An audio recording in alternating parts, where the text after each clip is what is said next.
Good morning.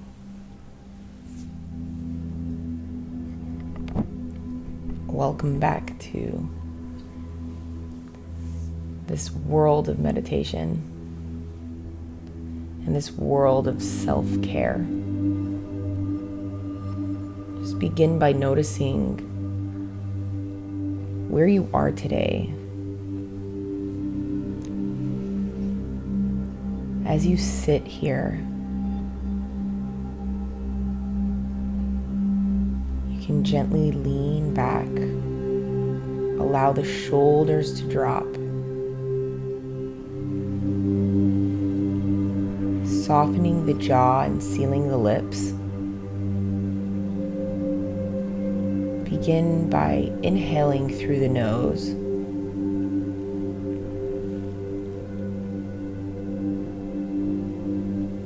Relaxing the muscles as you inhale. Allowing the breath to carry you. Filling the space within.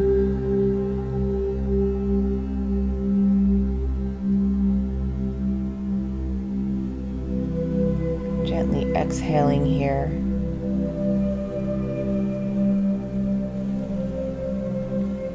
Noticing where your mind is today.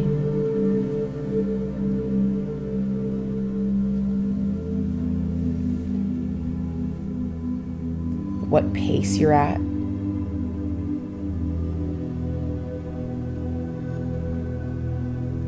The breath is like a filter for the nervous system. So just like we would use a filter to clean the water before we would drink it, think about slowing down the breath as a filter for the nervous system. It helps clean out the air, or really calm the air, calm the nervous system. So the quality of our experience will deepen.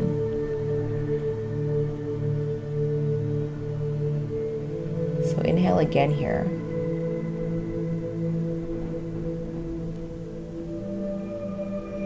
What usually happens is, especially when I start, and I can talk from a personal experience, is when I begin meditating, there are a lot of thoughts that go through my mind at the same time. There's so many different things that come up as soon as I begin to quiet down the space. The analogy that I give when we begin to process all of this information is imagining that you're in a grocery store and there's a cart in front of you. When you step into the grocery store, there are many options and choices, and the selection is so vast. But just because we see all the stuff on the shelf doesn't mean that we put everything that we see into the cart. We can notice what's on the shelf, but it doesn't have to go into the cart. We usually go in with a list, and then we just take what we need off the shelf, place it in our cart. And usually, the selection doesn't overwhelm us. So as we inhale and exhale here, and begin to filter the mind, the goal is not to stop thinking. The goal is not to be somebody else. The goal is not to change your life, but to actually learn how to live within the reality of our existence.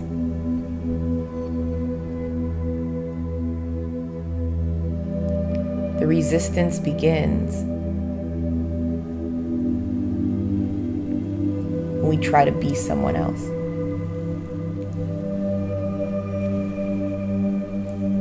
So when we observe the thoughts, all you need to do is notice them, observe them, rather than engage with them.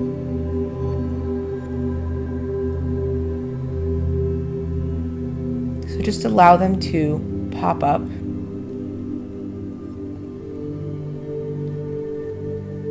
And just allow them just to be there, while you focus on your breath. Gently soften the eyes.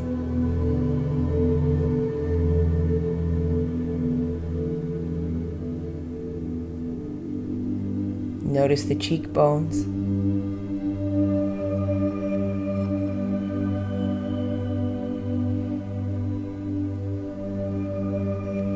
And just pay attention to how your body begins to react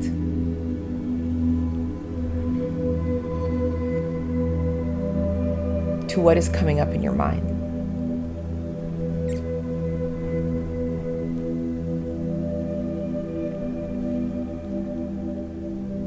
Are you able to sink deeper into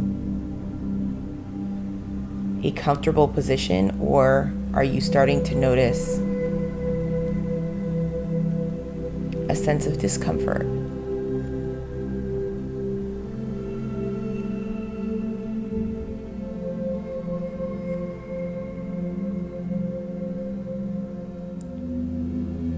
And just breathe through it.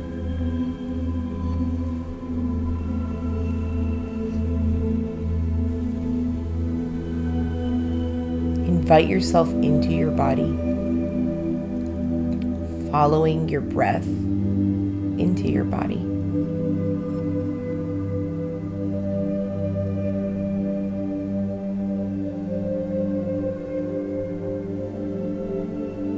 Giving yourself permission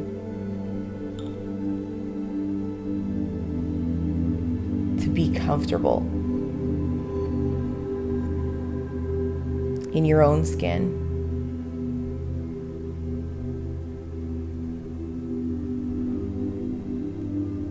So ask yourself, am I comfortable now?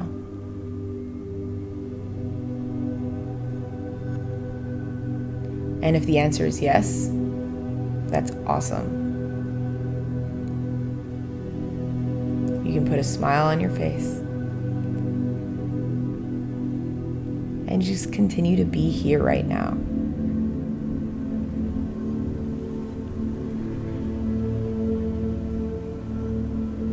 And if you're struggling with feeling comfortable, ask yourself,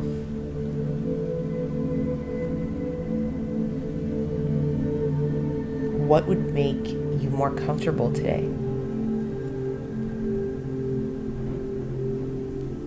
And sometimes there are thoughts that make us feel uncomfortable. And sometimes the thought of being in our own body makes us uncomfortable.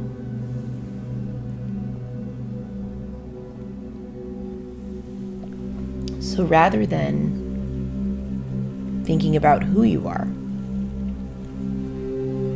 I want you to ask yourself, where are you?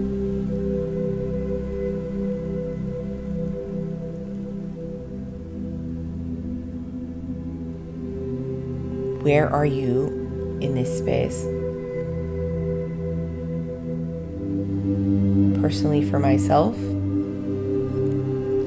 I'm sitting on a couch.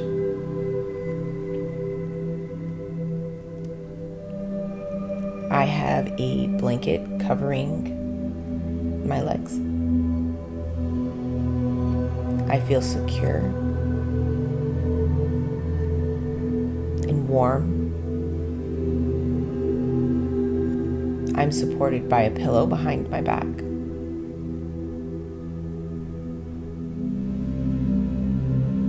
My shoulders are relaxed. drinking coffee, still in pajamas, just being as comfortable as I can, giving myself permission to relax into myself rather than the idea of self. And sometimes that's all it is.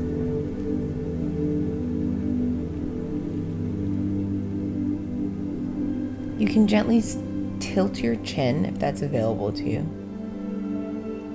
allowing a little bit more length in the spine.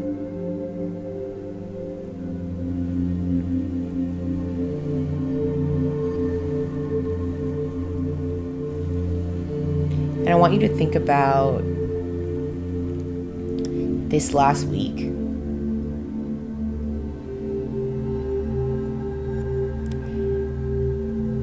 And I want you to notice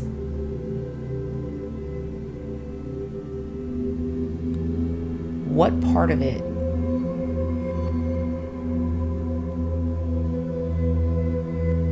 made you feel loved. Was there a moment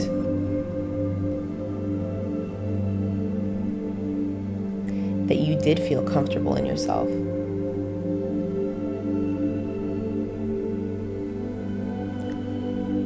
And if you did feel comfortable in yourself, what did that feel like?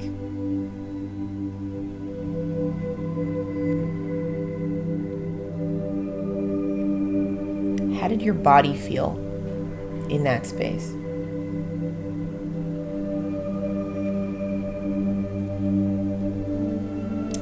When we are comfortable, we usually feel connected. There's this sense of connection internally.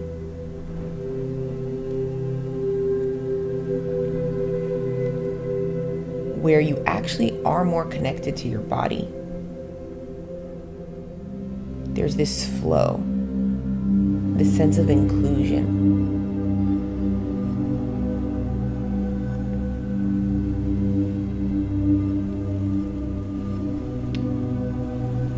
When you think about making a friend, it usually happens in stages, right? You have to get to know the person, and then the relationship becomes deeper and deeper depending on how much time you spend with that person.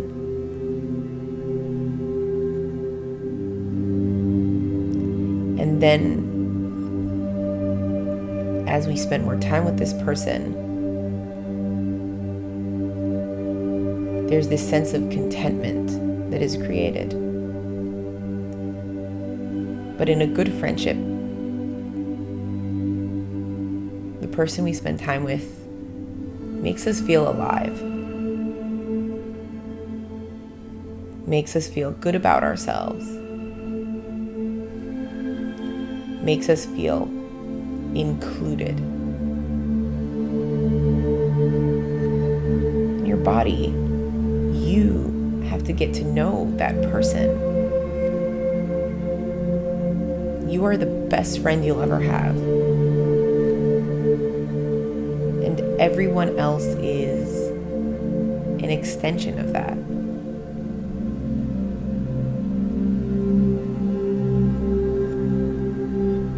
So to connect deeper with that friend, you just spend more time with that person. So take another inhale here.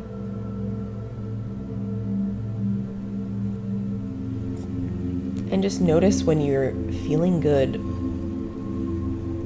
what you feel.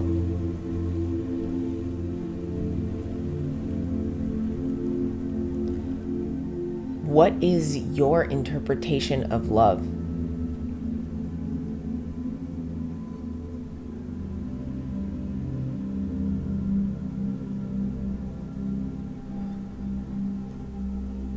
How does it feel in your body?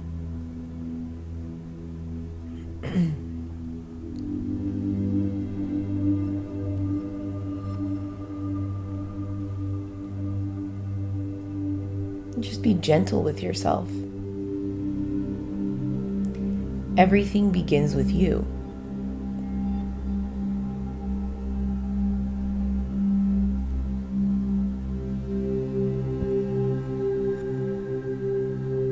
With this next inhale, we're going to inhale slow and expand the rib cage and the abdomen. And we're going to be the most generous we can with ourselves, filling that internal space. When you get to the top of that inhale, I want you to gently pause. And then I want you to take in a couple more sips of air here. Really filling that space. Notice how much you can expand when you are relaxed. How much room there is for you. And when you get to the top of that inhale, just pay attention to where you are and then begin to softly exhale.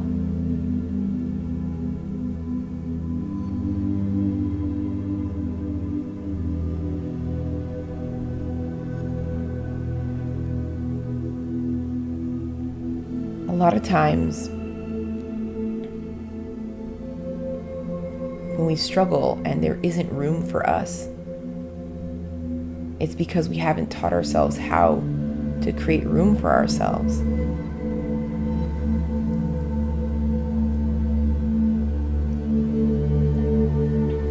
Usually the struggle will begin with us not knowing how to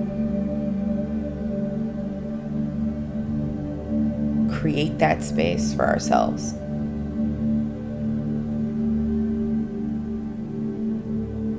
There is room for you. There is room for you, and there's room for everybody else.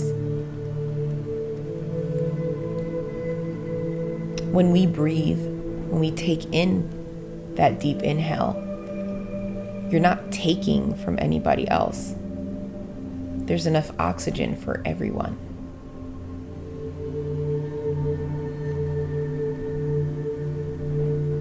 But for some reason, when it comes to us thinking that with emotional space, we think a lot of us will perceive the space as, oh, there isn't room for me. There isn't room for my narrative, for my ideas or my thoughts. But there is. It starts with us learning how to organize our thoughts first, organize our emotions first. Organizing our emotions, going back to the grocery store, is just letting it be.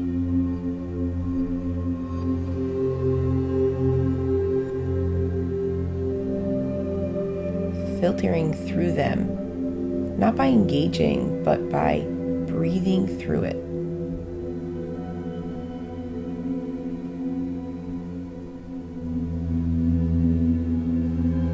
Noticing what has value. You know, we all have a need to connect.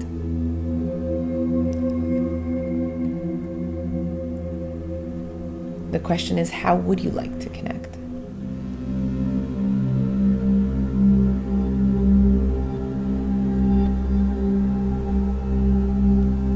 But a lot of times we approach it as almost like a poor person. If you think about somebody that is poor, right? It's not necessarily financial. It could be emotional or anything else. We're in a space where we take what we can get.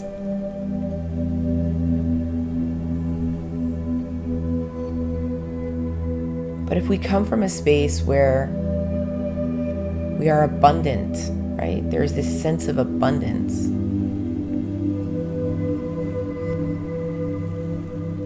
It's about creating a quality connection.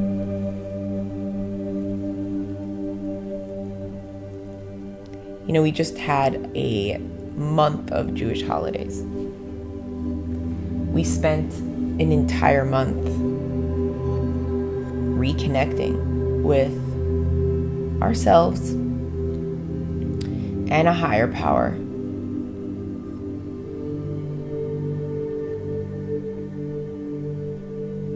And when it comes to the Torah, we're starting from the beginning this week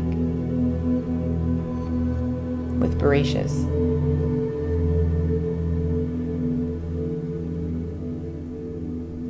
We always need the reset. We need the reset every day, every month, every year.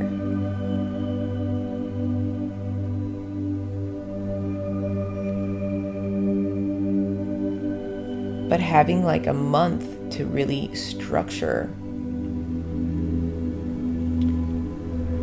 the mindset really helps us deepen the quality of the relationship.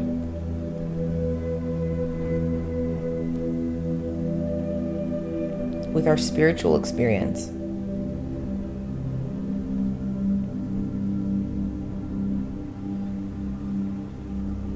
Because this spiritual part of who we are is a really, really big component of our day-to-day. For a lot of us, that spiritual path is literally what our day and our life revolves around. Our spiritual well-being.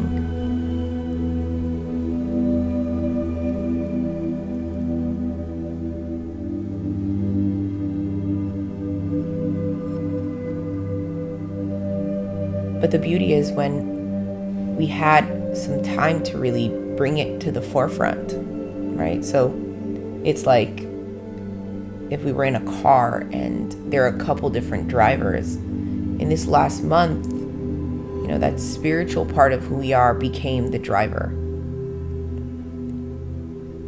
And for some of us, we connect deeper with it, with that part of ourselves. And for some of us, we don't connect as much. For some of us, we'd like to connect more. So just notice where that is and the quality of that relationship. But what we're doing is we're, with the spiritual part of us being the driver at this point, it's how does everybody in the back seat connect to the driver? How much does it trust that driver, right? Some of us are more confident about our emotional selves, our intellectual part of who we are, right? Because it's the mind, the body, and the soul. Just notice who you're more comfortable with driving.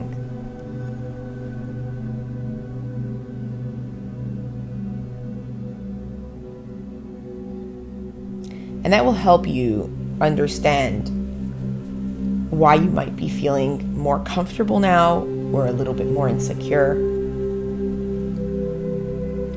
And it's completely okay either way. It's just telling yourself that you have permission to recreate these relationships and noticing the narrative of how these relationships are created. Maybe it's teaching, the spiritual self how to drive better if that's a desire. Or allowing the emotional or the mental mind trust the spiritual self.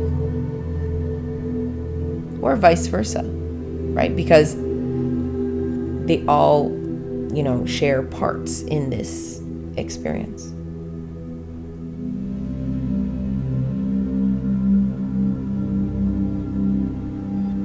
So just listening to what comes up and noticing that your spiritual experience is yours to create. We each are like given a spiritual narrative from our parents or community, depending on how you've each grown up. For some of us, we've taken the same path, and for some of us, we've recreated the narrative. So just notice if you are content in your experience, and if there needs some improvement, and if there does need some improvement in the sense of comfort, right? Because we're talking more about how do we make ourselves feel more comfortable in ourselves.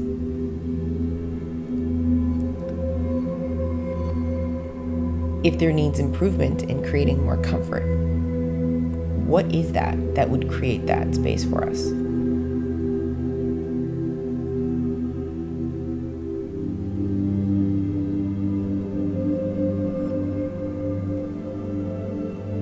And just like you would make different choices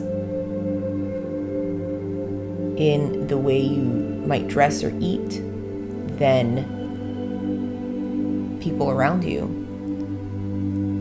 the same goes with spirituality, is understanding the basis of it, right? There's like the basic fundamental idea, and then there are whatever the structure you've committed to.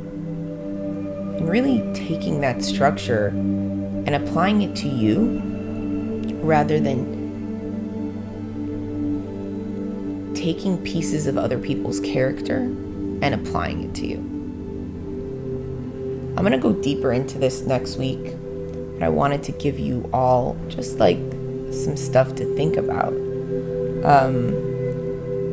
I had a conversation with somebody yesterday, and I was we were breaking down the concept of spirituality. And I said, when we think about the person, why you have to bring the emotions and the mind into it is because a lot of times we cross-reference a personality with a religious belief rather than the spirituality being what it is. So the example I gave was, if somebody, let's say, is OCD, right? And they are obsessed with keeping everything, really tight. So if we know, an OCD personality would always be on top of everything, right? So even with their house, or the way they eat, or the way they dress. And sometimes we'll, rather than being like, oh, this is part of somebody's personality, we'll say, oh, they're extremely, and when we give it kind of its own label. And we attach kind of how spiritual somebody is to their personality, rather than understanding that we each have different components that make us who we are. And being like, oh, that person is better than me in this, or and all those things that come with it. So I want you to just notice where you are. What comes naturally to you? Where your comfort zone is. And really, who we are blossoms from there. Because we each have a strength.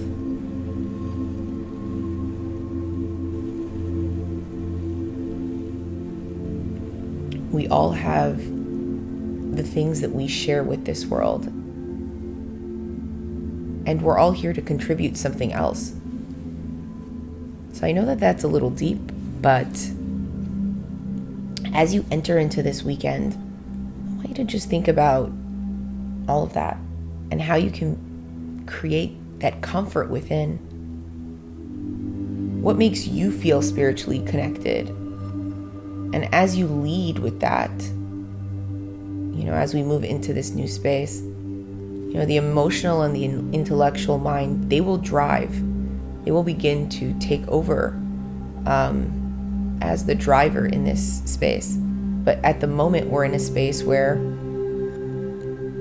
the spiritual self is really in the lead. So I want you to enjoy that and notice how connected you are to it. Allow yourself to feel that love. Allow yourself to trust yourself, trust that part of yourself. And allow the backseat drivers to, the passengers to trust the driver as you enter into this space.